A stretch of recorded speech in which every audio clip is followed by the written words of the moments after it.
Hello. അപ്പോൾ ഇന്ന് കുറച്ച് സാധനങ്ങളൊക്കെ വാങ്ങാണ്ടായിരുന്നു കേട്ടോ. അപ്പോൾ അതിന് വേണ്ടിയിട്ട് മഞ്ചേരി പോകാൻ ഇറങ്ങിയതാണ്. നല്ല മഴക്കാറുണ്ടായിരുന്നു കേട്ടോ. മഴക്കാറുണ്ടപ്പോൾ ഞാൻ വിചാരിച്ചു ഇനി നല്ലൊരു മഴ കിട്ടുമെന്ന്. എവിടെ, ചെറുതായിട്ടൊരു മഴ അങ്ങനെ പാറ്റിയിട്ട് പോയി. അങ്ങനെ മഴ പെയ്തു പോയാൽ പിന്നെ ഒന്നും കൂടെ ചൂട് അധികമാണ പോലെയാണ് തോന്നുക. ഇപ്പോൾ ജീവൻ്റെ മെയിൻ പരിപാടിയാണ് നേരെ ഓടിപ്പോയി ഫ്രണ്ട് സീറ്റിൽ പോയിരിക്കും. എന്നാലും ഓന് വർത്തമാനം പറയാതെക്കാൻ കഴിയൂല. എന്നിട്ട് ഇതുപോലെ ബാക്കൊക്കെ തിരിഞ്ഞ് അങ്ങനെ ഇരുന്ന് ഓരോന്ന് പറഞ്ഞുകൊണ്ടിരിക്കും. പിന്നെ ഓൻ എന്തിനാ ഫ്രണ്ട് സീറ്റിലിരിക്കും. അങ്ങനെ പറഞ്ഞ് ഞങ്ങൾ മഞ്ചേരി എത്തിയിട്ടോ. ഞാൻ ഇവിടെ നിന്നാണ് കേട്ടോ സാധനങ്ങളൊക്കെ വാങ്ങിക്കണേ.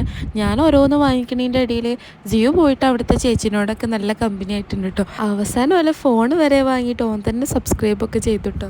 ഓന് പിന്നെ അങ്ങനെയാണ് കേട്ടോ. എവിടെ ചെന്നാലും ഓൻ ആൾക്കാരുണ്ടാവും, ആൾക്കാരില്ലാത്ത പ്രശ്നം ഓനുണ്ടാവില്ല. അങ്ങനെ അവിടുന്ന് ടാറ്റ ബൈ ബൈ ഒക്കെ പറഞ്ഞ് ഞങ്ങൾ ഇറങ്ങി. പിന്നെ ഞങ്ങൾക്ക് 1-2 സാധനം കൂടി വേറെ വാങ്ങാണ്ടായിരുന്നു. അതൊക്കെ വാങ്ങിയിട്ട് ഉപ്പാനെ വിളിച്ചു. ഉപ്പ ഞങ്ങളെ ഡ്രോപ്പ് ചെയ്തിട്ട് വാങ്ങാനുള്ളതൊക്കെ വാങ്ങിക്കഴിഞ്ഞിട്ട് എന്നെ വിളിച്ചോളി എന്ന് പറഞ്ഞു പോയതായിരുന്നു.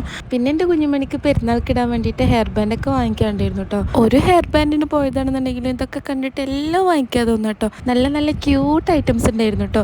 പിന്നെ കുഞ്ഞുമണിക്കൊരു സ്റ്റെൻസിൽ വാങ്ങിയിട്ട് അവിടെ നിന്ന് ഇറങ്ങി കേട്ടോ. പിന്നെ എൻ്റെ അനിയത്തി കോളേജൊക്കെ വിട്ട് മഞ്ചേരി സുൽത്താൻ മജ്ലിസിൻ്റെ അവിടെ ഉണ്ട് എന്ന് പറഞ്ഞിട്ട് വിളിച്ചിട്ടുണ്ടായിരുന്നു കേട്ടോ.